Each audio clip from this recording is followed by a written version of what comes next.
നമസ്കാരം. ജിത്തു ജോസഫ് മോഹൻലാൽ കൂട്ടുകെട്ട് മലയാള സിനിമാ പ്രേക്ഷകർ എപ്പോഴും ആകാംക്ഷയോടെ കാത്തിരിക്കുന്ന ഒരു കോംബോ സിനിമയാണ്. ജിത്തു ജോസഫ് സംവിധാനം ചെയ്ത മോഹൻലാൽ നായകനായ ദൃശ്യം മലയാള സിനിമയിലെ ഏറ്റവും വലിയൊരു വമ്പൻ ഹിറ്റുകളിലൊന്നായിരുന്നു. പിന്നാലെ ഇറങ്ങിയ ഇതിന്റെ രണ്ടാം ഭാഗത്തിനും വലിയ സ്വീകാര്യത ലഭിച്ചു. ദൃശ്യം മൂന്നാം ഭാഗം വേണമെന്ന ആവശ്യവും ഉയർന്നിരുന്നു. ഇതിനോട് ഇരുവരും അനുകൂലമായാണ് പ്രതികരിച്ചിട്ടുള്ളത്.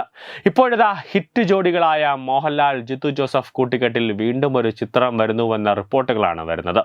അതും അനൗൺസ് ചെയ്തിട്ട് 4 വർഷത്തിലേറെ മുടങ്ങിപ്പോയ ചിത്രമാണ് വീണ്ടും പൊടിതട്ടിയെടുക്കുന്നത്. റാം എന്ന ചിത്രത്തിന്റെ ഷൂട്ടിംഗ് പുനരാരംഭിക്കാനുള്ള ഒരുക്കത്തിലാണ് അണിയറ പ്രവർത്തകർ. 2019 ചിത്രം അനൗൺസ് ചെയ്തത്. ചിത്രത്തിന്റെ പ്രഖ്യാപനത്തെ ഏറെ പ്രതീക്ഷയോടെയാണ് ആരാധകർ സ്വീകരിച്ചത്. എന്നാൽ നിർഭാഗ്യങ്ങളുടെ ഒരു ഘോഷയാത്രയാണ് ചിത്രത്തെ കാത്തിരുന്നത്.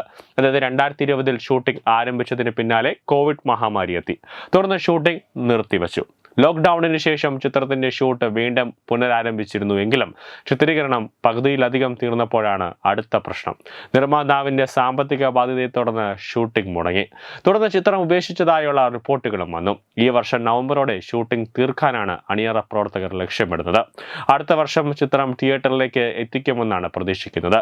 ചിത്രത്തിൽ മോഹൻലാലിന്റെ ലുക്ക് ഏറെ ശ്രദ്ധ ആകർഷിച്ചിരുന്നു. റാമിലെ നായിക തൃഷയാണ്. ഹേ ജൂഡ് എന്ന ചിത്രത്തിന് ശേഷം തൃഷ അഭിനയിക്കുന്ന മലയാള ചിത്രമാണിത്. ഇന്ദ്രജിത്ത്, സുരേഷ് മേനോൻ, സിദ്ദിഖ്, ദുർഗാകൃഷ്ണ എന്നിവരാണ് മറ്റ് പ്രധാന താരങ്ങൾ. 6ഓളം രാജ്യങ്ങളിലായി ചിത്രീകരിക്കുന്ന സിനിമ വൻ ബഡ്ജറ്റിലാണ് ഒരുങ്ങുന്നത്.